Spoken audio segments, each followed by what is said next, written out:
दिन 2 innings 232 over और पूरी 20 विकेटें। इतने सारे एक्शन के बाद हम कहां खड़े हैं? बराबरी पर।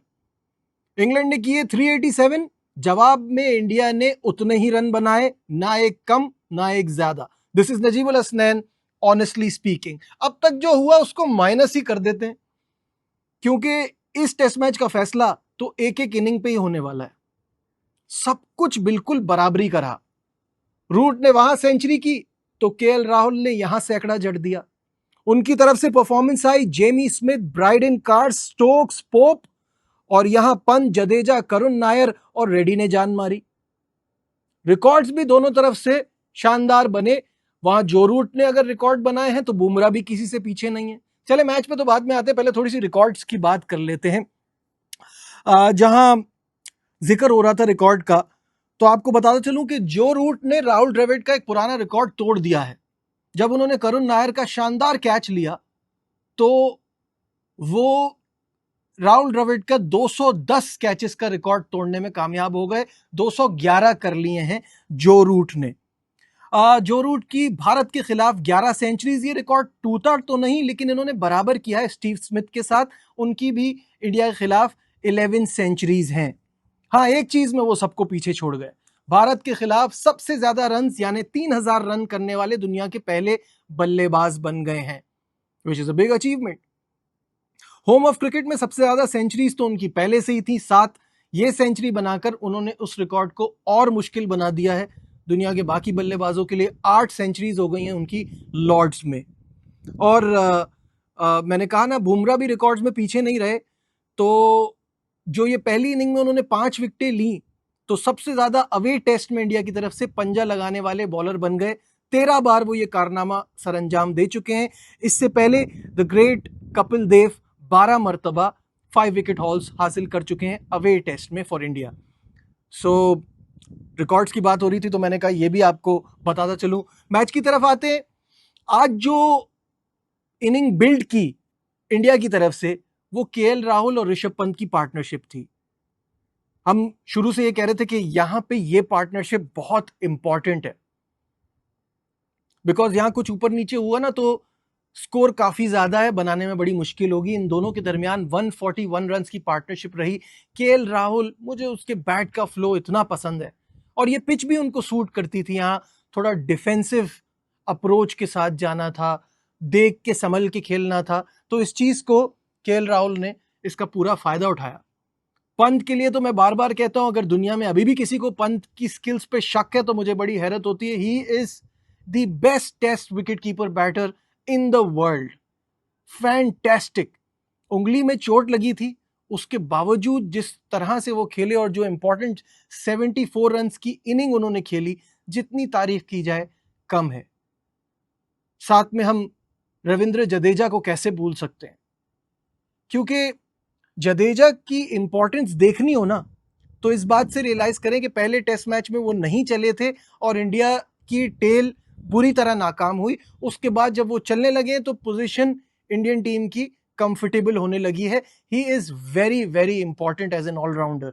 बॉलिंग में इतना कुछ नहीं कर पा रहे तो वो अपनी यूटिलिटी बैटिंग में दिखाते हैं, विच इज वंडरफुल। 72 रन की बड़ी इंपॉर्टेंट इनिंग खेली, लेकिन उसके बावजूद मुझे लगता है कि आखिरी 4 रन ना बहुत कम स्कोर पे आउट हुए, क्योंकि मेरी फीलिंग थी इंडिया यहां 50-60 रन की लीड तो जरूर ले लेगा। मिनिमम 50 की लीड भी बहुत वैल्यूएबल होती इस पिच पे, और जिस तरह से ये आने वाले दिनों में बिहेव करेगी ना, वो बड़ा काम आते 50 रन। बट अनफॉर्चुनेटली ऐसा नहीं हुआ।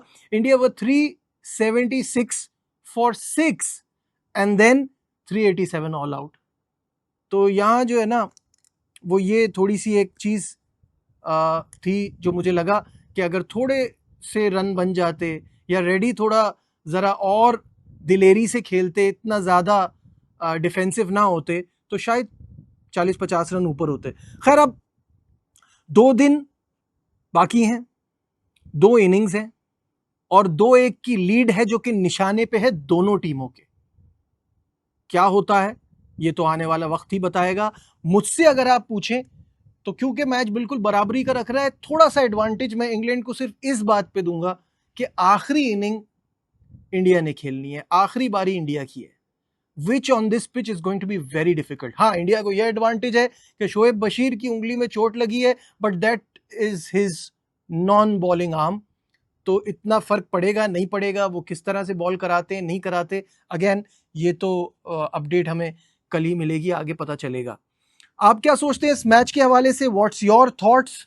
कमेंट्स में मुझे जरूर बताइएगा। और मूविंग ऑन, बढ़ते हैं हम पाकिस्तान टीम के बारे में बात करते हैं, जिनका कल एक बांग्लादेश के खिलाफ जो सीरीज है उसके लिए तैयारी के लिए एक इंटर स्क्वाड मैच हुआ, प्रैक्टिस गेम, जहां सलमान 11 का साइम अयूब 11 से मुकाबला था। और सलमान आगा की टीम ने बनाए 183 फॉर 8, जिसमें हुसैन तलत के 40, बाबर आजम के ओपनिंग करते हुए 33, सलमान के खुद 32 और मोहम्मद रिजवान के 24। जवाब में साइम की टीम की तरफ से इनफॉर्म हसन नवाज ने बड़ी शानदार परफॉर्मेंस दिखाई, उनकी जो फॉर्म है उसको वो कंटिन्यू करते हुए 57 किए, फ़खर जमान ने भी 50 किए, साइम ने 34 किए और मोहम्मद हारिस ने 25 किए। तो 7 विकेटों से साइम की टीम ने यहाँ कामयाबी हासिल की। ये ऑब्वियसली ज़ाहिर है कैंप लगा हुआ है, उसमें इस तरह के गेम्स से फ़ायदा ही होता है, एक प्रैक्टिस मिल जाती है आपको, थोड़े आपकी मैच के लिए थोड़ी तैयारी हो जाती है, तो वो उन्होंने यहाँ की है। खैर, अब आपको एक और चीज़ बताना चलूँ कि वो जो हम बात भी कर रहे थे एक बार कि ऑस्ट्रेलिया के गांव में जाके हमारी शाहीन टीम खेलती है, फॉर सम रीज़न हम वहाँ जाते हैं, मुझे समझ नहीं आता, जब आप इतनी आसान टीमों के साथ मुकाबला करोगे, वो लड़के जो पाकिस्तान खेल रहे हैं या कंटेंडर्स हैं बिल्कुल पाकिस्तान टीम में आने के लिए, वो जाके ये बिग बैश की टीमों की अकेडमीज़ की जो टीम होती है उनसे मुकाबला करेंगे, बांग्लादेश ए से खेलेंगे, नेपाल से खेलेंगे, ये अब लेवल है हमारा। खैर नहीं आओ, उसके लिए जो टीम अनाउंस की है वो स्क्रीन पर आपके सामने आ जाएगी। पाकिस्तान शाहीन का स्क्वाड कुछ इस तरह से है। इरफान खान नियाजी कप्तान है, अब्दुल समद, अहमद दानियाल, फैसल अकरम, हैदर अली, मास सदाकत, मेहरान मुमताज़, ख्वाजा नाफे, गाजी गौरी, मुबस्सिर खान, साद मसूद, सलमान मिर्ज़ा, शाहिद अजीज़, उबैद शाह और यासिर खान। तो ये है टीम जो कि ऑस्ट्रेलिया के गांव डार्विन में जाके मुकाबला करेगी ये छोटी छोटी टीमों से। लेकिन यहाँ जो मुझे सबसे ज़्यादा अफसोस है ना, वो इस बात का है कि हमारी शाहीन एक इंग्लैंड जा रही है, वहाँ 3 एक रोज़ा मैचेस भी हैं, और ये जो हमारी शाहीन जा रही है टॉप एंड T20 सीरीज़ खेलने, इन दोनों टीमों में कहीं भी हसीबुल्ला का नाम नहीं है। वहाँ तो इंग्लैंड वाले में वनडे भी हैं, वहाँ भी उसका नाम नहीं है। ये किस कदर नाइंसाफ़ी है, आप किसी खिलाड़ी के साथ कैसे ऐसा कर सकते हैं? लिस्ट ए की परफॉर्मेंस तो देखिए हसीबुल्ला की, दिस इज सो अनफेयर। जब आप इस तरह की नाइंसाफ़ी करते हैं ना, तो फिर लोग ये कहने पे मजबूर हो जाते हैं कि ऑब्वियसली उसका ताल्लुक बलोचिस्तान से है और उसको आप इसलिए इंपॉर्टेंस नहीं देते। ऐसा ना करें और सीरियसली किसी के साथ इतना जुल्म ना करें। आई होप कि इस पर गौर किया जाएगा, क्योंकि हसीबुल्ला डिजर्विंग लड़का है। मूविंग ऑन, अब बात कर लेते हैं, एक सरप्राइज एंट्री हुई है क्रिकेट में। वो टीम जो दुनिया में फुटबॉल के लिए मशहूर है और फीफा वर्ल्ड कप के लिए तो क्वालिफाई नहीं कर पाई, लेकिन T20 वर्ल्ड कप में जगह बनाने में कामयाब हो गई। मैं बात कर रहा हूं इटली की। और एक मीम बड़े मजे की चल रही है, जिसको देख के मुझे बड़ी हंसी आ रही है। वो ये कि इटली की टीम ने क्वालिफाई कर लिया है, पाकिस्तान बचे, क्योंकि इस तरह की टीमों से तो हमें हारने की आदत है। बखैर ये तो मजाक की बात है, लेकिन जब आप अपनी टीम कॉम्प्रोमाइज़ करके बनाते हैं कि कप्तानी मुझे मिल जाए, किसी को भी टीम में लाना है ले आएँ, मैं और मेरे दोस्त सेफ रहें, तो फिर जो रिजल्ट्स हमारे T20 वर्ल्ड कप में आए थे उस तरह के रिजल्ट्स ही आएंगे। बट जैसे कि आपको पता है कि ये T20 वर्ल्ड कप जो है ये भारत में होना है, और इसमें 20 टीमें शिरकत कर रही हैं, जिसमें मेज़बान भारत, श्रीलंका के अलावा अफगानिस्तान, ऑस्ट्रेलिया, बांग्लादेश, इंग्लैंड, जनूबी अफ्रीका, वेस्ट इंडीज़, अमेरिका और न्यूजीलैंड गुज़िश्ता वर्ल्ड कप में क्योंकि सुपर 8 मरहले में पहुंचे थे, इसलिए वो क्वालिफाई कर गए हैं। पाकिस्तान और आयरलैंड रैंकिंग की बेस पे क्वालिफाई कर रहे हैं, और बाकी जो 6 टीमें हैं वो अपना रीजनल क्वालिफायर्स खेल के यहाँ तक पहुंचेंगे, जैसे अभी आपको मैंने इटली के बारे में बताया। चलते चलते एक ऐसी खबर जो कि मैं नहीं चाहता था कि कभी वीडियो में शामिल करूं, क्योंकि जान से बढ़ के तो कुछ नहीं है। बिलाखिर हुकूमत पाकिस्तान को वो फैसला करना पड़ा जो स्टेक होल्डर्स नहीं चाहते थे।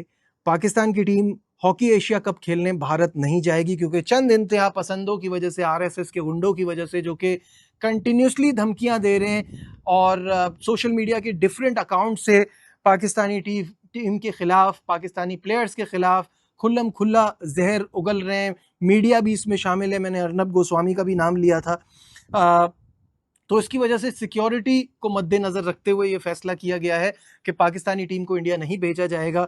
और बहुत से जो साबिक ओलंपियंस हैं उनका ये कहना है कि वेन्यू को या तो तब्दील किया जाता या कोई और ऑप्शन क्रिएट किया जाता, लेकिन अब पाकिस्तान का जाना मुश्किल है। तौकीर डारकर ने तो ये भी कहा है कि अगर चले भी जाएं तो माहौल इतना ख़राब रहेगा कि वो कैद में ही रहेंगे और उस कैद में रहने के बाद वो कैसे खेल सकते हैं। तो मुझे ये चीज़ हमेशा बहुत बुरी लगती है क्योंकि आप सियासत और खेलों को मिला नहीं सकते, उसको आपको अलग रखना चाहिए। इंडिया के साथ ये पहले भी रहा है कि श्रीलंका से ताल्लुक ख़राब है तो उनके साथ नहीं खेल रहे, पाकिस्तान से ख़राब है वो तो हर 2-3 साल में चलता ही रहता है, उनके साथ भी नहीं खेलते। अब बांग्लादेश में क्रिकेट एशिया कप का इजलास होना था, वहाँ नहीं जा रहे क्योंकि बांग्लादेश से भी ताल्लुकात ख़राब हैं। तो ये अगर इन सब चीज़ों को ओवर कॉम्प्लिकेट करेंगे तो फिर हालात इन मुल्कों के साथ ठीक कैसे होंगे। खैर एनी हाउ, आप क्या सोचते हैं इस बारे में भी कमेंट में मुझे ज़रूर बताइएगा। कल का जो दिन है इंडिया और इंग्लैंड के इस तीसरे टेस्ट मैच का लॉर्ड्स में, वो बहुत ही शानदार होगा, बड़ा मज़ा आएगा, बड़ी एक्साइटमेंट रहेगी। कोशिश करूंगा उसके बाद वीडियो बनाऊं। अगर अभी तक आपने मेरा चैनल सब्सक्राइब नहीं किया है तो सब्सक्राइब टू द चैनल। देखते रहिए नजीब अल हसनैन ऑनेस्टली स्पीकिंग। बाय।